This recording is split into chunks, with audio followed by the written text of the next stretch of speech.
ಉಜ್ಜೀವ ವಾಕ್ಯಗಳಿಗೆ ಸ್ವಾಗತ. ಕೀರ್ತನೆ 121 1-8 ವಚನಗಳು. ನಾನು ಕಣ್ಣೆತ್ತಿ ಪರ್ವತಗಳ ಕಡೆಗೆ ನೋಡುತ್ತೇನೆ, ನನ್ನ ಸಹಾಯವು ಎಲ್ಲಿಂದ ಬರುವುದು? ಭೂಮಿ ಆಕಾಶಗಳನ್ನು ನಿರ್ಮಿಸಿದ ಯೆಹೋವನಿಂದಲೇ ನನ್ನ ಸಹಾಯವು ಬರುತ್ತದೆ.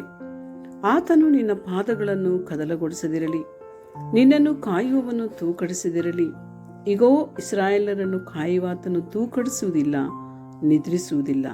ನಿನ್ನನ್ನು ಕಾಯುವವನು ಯೆಹೋವನೇ, ನಿನ್ನ ಬಲಗಡೆಯಲ್ಲಿ ಎಲ್ಲಿನಂತೆ ನಿಂತಿರುವಾತನು ಯೆಹೋವನೇ. ಹಗಲಲ್ಲಿ ಸೂರ್ಯನು, ಇರುಳಲ್ಲಿ ಚಂದ್ರನು ನಿನ್ನನ್ನು ಬಾಧಿಸುವುದಿಲ್ಲ.